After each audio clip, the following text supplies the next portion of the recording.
अस्सलाम वालेकुम जी। उम्मीद करती हूँ कि आप सब बिल्कुल ठीक ठाक होंगे, खुश खैरियत से अपनी जिंदगी जो है वो गुजार रहे होंगे। और अगर अभी तक आपने देसी स्पोर्ट्स को सब्सक्राइब नहीं किया तो subscribe this YouTube channel, press the bell icon to never miss any video from my side. Another day with another episode of creative capsules by Laiba Abbasi. और हमें इंस्टाग्राम, फेसबुक और टिकटॉक पे फॉलो करने के लिए हमारा डिस्क्रिप्शन बॉक्स खोल सकते हैं आप लोग। उस पर हमारे सारे सोशल जो मीडिया प्लेटफॉर्म्स है उनके लिंक्स मौजूद हैं। आज की वीडियो का आगाज करते हैं कि मतलब मैं वही बात हो गई ना कि दिन जो है वो बदलता है, आपके दिन में जो एक्टिविटीज होती हैं वो बदलती हैं, लेकिन पाकिस्तान क्रिकेट टीम की परफॉर्मेंस बदल जाए ये कैसे हो सकता है भाई? ये तो हो ही नहीं सकता। ये तो एक ऐसी इम्पॉसिबल सी बात कर दी आपने। एक नया दिन एक नई हार के साथ, और यही जो थंबनेल है, यही थंबनेल मेरी इससे पिछली वीडियो का था। एक नया दिन एक नई हार, और मुझे लगता है मुझे इस वीडियो का थंबनेल भी जो है वो ऐसे बनाना पड़ेगा कि एक नया दिन एक नई हार। Pakistan have lost yet another match. Bottled तो मैं नहीं कहूंगी, बॉटल्ड वो होता है जो आप लड़के हार दो, जिसे कहते हैं ना कि प्लेट में रख के हार जाना, वो वाला सीन पाकिस्तान के साथ होता है। प्लेट में रख के मैच हारते हैं, ऐसे जैसे खेलने तो आए नहीं है। या तो हम आपको नहीं कह रहे कि आप जीतो, हमने आपसे डिमांड ही जीतने की। हमने कहा है फाइट पुट अप करो। इनसे फाइट भी पुट अप नहीं होती यार, इनसे फाइट भी पुट अप नहीं होती।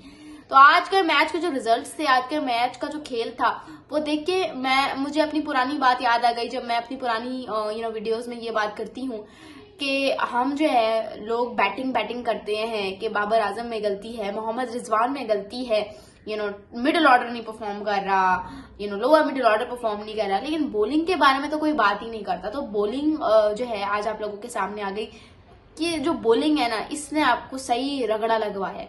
लेकिन मैच के बारे में बात करने से पहले मैं बात करना चाहूंगी प्रेस कॉन्फ्रेंस के बारे में। जो हमारे हारिस रऊफ साहब, स्पीड सर हारिस रऊफ साहब ने एक प्रेस कॉन्फ्रेंस की और उन्होंने मैच के बाद बोला कि पाकिस्तान में तो लोग जैसे हार के लिए वेट कर रहे थे कि जैसे ही हारे तो वो क्रिटिसिज्म शुरू कर दें।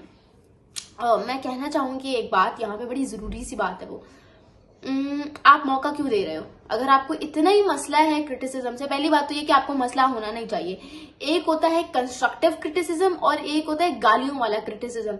मेरे ख्याल से गालियों वाला क्रिटिसिज्म अगर होता भी है तो वो ऐसे लोग देते जो खुद कुछ नहीं है, ठीक है? तो आप उसको बॉदर ही नहीं करो। हम आम लोग हैं, I am just a YouTuber, लेकिन मुझे एक दिन में जितनी गालियां पड़ जाती है मैं उसको बॉदर ही नहीं करती, बिकॉज मैं उन लोगों को गिनती नहीं हूँ। तो आपको तो करनी नहीं चाहिए, आपको आपका जो रेशियो है वो तो ज्यादा है, ठीक है? तो आप उसको बॉदर ही ना करो।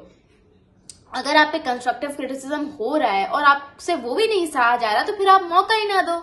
आप कह रहे हो कि आप पे क्रिटिसिज्म भी ना हो, लेकिन आपको महाना 40 से 60 लाख भी चाहिए, आपको स्पॉन्सरशिप्स भी चाहिए, आपको पैसा भी चाहिए, आपको फेम भी चाहिए, आपको इज्जत भी चाहिए, लेकिन बदले में आपने एक परफॉर्मेंस भी हमें नहीं देनी। ये चाहते हैं आप? क्या ये चाहते हैं आप? हम एक टीचर होता है ना, तो एक टीचर से भी क्लास के ये तो मैं बड़ा हल्का सा कह रही हूँ कि उसको क्लास के एंड पे टीचर से पूछा जाता है कि भाई तुम्हारे रिजल्ट की एवरेज इतनी क्यों है, क्यों तुम्हारी क्लास में अच्छा परफॉर्म नहीं किया? एक टीचर से हालांकि एक टीचर की सैलरी कितनी होती है आज के जमाने में? एक टीचर की सिर्फ 15,000 महाना सैलरी होती है, लेकिन उस टीचर से भी पूछा जाता है कि अगर ये बच्चा परफॉर्म नहीं कर रहा तो क्यों नहीं कर रहा? हालांकि उसमें टीचर अपना बेस्ट देता है, ये बच्चा होता है जो वीक होता है, लेकिन फिर भी टीचर को पॉइंट आउट किया जाता है कि भाई एक टीचर जो है उसका काम है उस बच्चे को ठीक से नरिश करना, उसको ये सिखाना पढ़ाना कि किस तरह से परफॉर्म करना है, ठीक है? तो जब टीचर को अकाउंटेबल ठहराया जा सकता है, जब एक इवन नाई को, बाल काटने वाले को अकाउंटेबल ठहराया जा सकता है कि तुम्हें मैंने पैसे दिए हैं, तुमने ठीक से कटिंग नहीं की है, एक मासी को अकाउंटेबल ठहराया जा सकता है कि हम तुम्हें सैलरी देते, तुम घर ठीक से साफ नहीं करती, तो फिर आप क्रिकेटर्स क्या चीज हैं? आप लोग तो इन्फ्लुएंशियल लोग हैं सोसाइटी के। अगर आप परफॉर्म नहीं करेंगे तो आप पे क्रिटिसिज्म होगा। इसका मतलब ये नहीं है कि आके बैठ जाएं। हमारे पाकिस्तान में तो ये वाली जो लॉट निकल के आई है, इनको तो भाई बहुत बुरा लगता है, परफॉर्मेंस इनकी एक आने की नहीं है, और बुरा इनको ऐसे लगता है जैसे इन्होंने पता नहीं हमें कितनी ट्रॉफीज जितवा दी हैं, कितनी ही कोई ट्रॉफीज जितवा दी हैं। शाहीन शाह अफरीदी को कुछ बोल दो तो उनको इनकी ईगो आड़े आ जाती है, कहना शुरू हो जाते हैं मैं और हारिस रऊफ मशीन नहीं है, ये वो। बाबर आजम को कुछ कह दो तो उनके अब्बा साहब शुरू हो जाते हैं ट्विटर पे, इंस्टाग्राम पे। हारिस रऊफ को कुछ कह दो तो भाई वो वैसे ही गुस्से वाले इंसान प्रेस कॉन्फ्रेंसेस में बैठ के, लोग तो हमारी हार का वेट कर रहे हैं। हम पागल थोड़ी हैं भाई, हम पागल थोड़ी हैं जो हम आपकी हार का वेट करें। अगर आपकी हार का वेट होता तो पाकिस्तान वर्सेस इंडिया से पहले हम लोग वीडियोस ना बनाते कि पाकिस्तान जीतेगा यार, पाकिस्तान जीतेगा। लोग पागल कह रहे थे लेकिन बनाई ना वीडियो, सपोर्ट करते हैं आप लोगों को। और आप कह रहे हैं कि पाकिस्तान ने तो हार का वेट किया जाता है, ऐसे नहीं होता। Watch your word before you speak, क्योंकि आप लोग इन्फ्लुएंशियल लोग हैं। जो टके टके के यूट्यूबर्स बैठे होते हैं यूट्यूब पे आके, उनमें और आप में जमीन आसमान का फर्क है, ठीक है। आप अपनी स्टेज देखो और आप उनकी स्टेज देखो। तो ये मैं क्लियर करना चाहती थी। आप लोगों की इस पे क्या राय है मुझे कमेंट्स में जरूर बताइएगा। उसके अलावा बात करते हैं मैच के बारे में। मैच में आज मुझे बैटिंग कंपैरेटिवली बेहतर लगी, just in terms of Salman Ali Agha skipper की इनिंग्स। उनको बहुत कहा जा रहा था T20 मटेरियल नहीं है, इवन बहुत सारे लोग अभी भी मानते हैं, बट मुझे लगता है जिस तरह से आज उन्होंने इनिंग्स खेली, miss out on a well deserved debut नहीं, मिडन हाफ सेंचुरी 40 20 इंटरनेशनल्स उन्होंने वो मिस आउट की। बहुत अच्छा खेला लड़के ने, मुझे काफी उनकी इनिंग्स अच्छी लगी। एंड ऐसे नहीं लग रहा था, हालांकि एक एंड से विकेट्स गिरी जा रही थी, but the way he took the charge and proceeded the innings, that was absolutely amazing.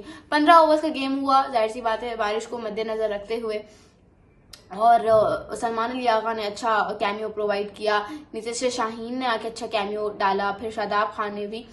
But the thing is कि भाई आपने प्लेइंग 11 में अबरार अहमद को क्यों नहीं डाला था? ये जिस मुझे एक बात समझा दें कि एक तो उस बंदे ने इतनी अच्छी बॉलिंग की फर्स्ट T20 में, उसने विकेट्स भी आपको लेकर दी, क्या ये उसको सजा मिली है इस चीज की कि आपने उसको अगला मैच ही नहीं दिया? उसकी जगह आप एक ऑलराउंडर कम कर सकते थे, बट नहीं, हमें तो ब्लंडर्स करने हैं, we are known for the blunders.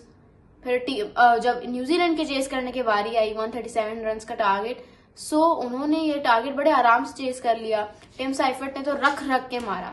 आप यकीन करें आप, पहले 7 ओवर्स में हमने अपनी पूरी इनिंग्स में 8 छक्के मारे, उन्होंने सिर्फ पहले 7 ओवर्स में 7 छक्के मार दिए। दैट वाज एब्सोल्युटली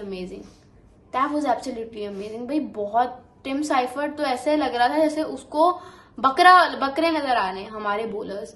इतनी हमारी तरफ से गंदी बॉलिंग होती है। सिर्फ शाहीन का पहला ओवर अच्छा था, दूसरे ओवर में 4 छक्के उसने खा लिए। और फिर ये लोग कहते हैं कि हमें क्रिटिसाइज ना करें।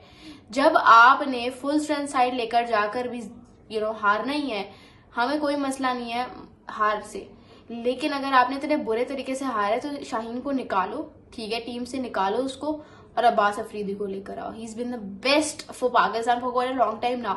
I think he should be given consistent chances. आप अब्बास अफरीदी को लेकर आओ अटैक में। क्या कर रहा है शाहीन? कुछ कर तो नहीं रहा। अपना करियर उसने बैटिंग के चक्कर में उसने अपनी बॉलिंग का भी बेड़ा गर्क करवा दिया है, and he is not even realising it. Trust me over है, उसको इस बात का कोई एहसास नहीं है। आप उसको अभी भी पूछोगे ना, उसने कहना है मैं सब ठीक कर रहा हूँ, रन्स तो सबको पड़ रहे हैं। जैसे हारिस रऊफ ने बड़े मजे से आज प्रेस कॉन्फ्रेंस में बैठ के कह दिया रन्स तो सबको पड़ रहे हैं। मतलब इनको यही नहीं है, इनको है ही नहीं कि भाई हमें इम्प्रूव करना है अपने आप को। नहीं, रन्स तो सबको पड़ रहे हैं, हमें थोड़ी पड़ रहे हैं अकेले को। Shame on us. मैं ये बात कितनी दफा करूं कि हमें शर्म आनी चाहिए। पता नहीं हम क्यों नहीं सुधरते। सबको रन्स नहीं पड़ रहे हैं, आपको पड़ रहे हैं रन्स। सबको रन्स नहीं पड़ रहे हैं। उठाकर स्टैट्स देख लो। 2022 के T20 वर्ल्ड कप नहीं, 2024 का T20 वर्ल्ड कप था जो इसी एशियन कंडीशन में होता है, वेस्ट इंडीज की बात कर रही हूँ, और उसमें 37 बॉलर्स की इकोनॉमी 7 से नीचे की थी। 37 बॉलर्स, तो क्या उन 37 में भी आपका नाम नहीं आता?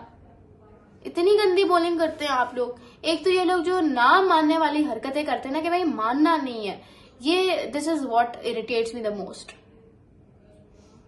उनका इस सऊदी जो है वो 2 विकेट निकाल के ले गया, हालांकि वो होस्टिंग नेशन है, उनको हमसे अच्छे से पता है कि पिच कैसे बिहेव करेगी, स्पिनर्स के साथ जाना चाहिए नहीं जाना चाहिए, फिर भी उन्होंने इस सऊदी डाला हुआ है और उसे 2 विकेटें भी निकाल के दी हैं।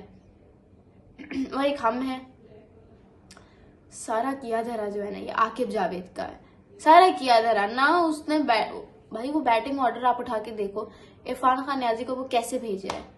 6-7 नंबर का प्लेयर है वो, उसको 4थे नंबर पे बैठ के उसकी बैटिंग का उसने बेड़ा गर्क कर दिया। Aqib Javed is the real culprit, and I don't know कब उसके रिमूवल का टाइम आएगा। वैसे भी इंटरिम था ना, टेम्पररी था, तो कब निकालेंगे इसको? समझ से बाहर है। जब टीम का बेड़ा गर्क हो जाएगा तब निकालेंगे। और आज लाहौर वाइट्स वर्सेस कौन सा था, कराची, लाहौर वर्सेस कराची का मैच था नेशनल T20 कप में। उसमें नसीम शाह ने 4 ओवर्स में 41 रन कंसीड किए हैं for no loss of wicket. कोई विकेट उसने नहीं ली और बाबर आजम ने 22 ऑफ 17 बॉल्स किया and then he got out. So this is national T20 cup for you. और आप लोग फिर कहते हैं कि आप फॉलो क्यों नहीं करें। ये वजह है कि जब एक अजान अवैस लड़का, ही इज अ यंगस्टर, आपने उसको छोड़ के सियालकोट स्टॉलियंस ने शुएब मलिक को ले लिया। 43 ईयर ओल्ड शुएब मलिक, अजान अवैस की जगह, जिसने 1400 प्लस रन मारे हुए। तो फिर मैं क्यों देखूं ऐसा नेशनल T20 कप जिसमें शान मसूद जैसा खिलाड़ी छक्के मार रहा है, शुएब मलिक आ रहे हैं यंगस्टर की जगह पे। I don't even want to follow this tournament. Thank you so much. This is Laiba Abbasi signing of.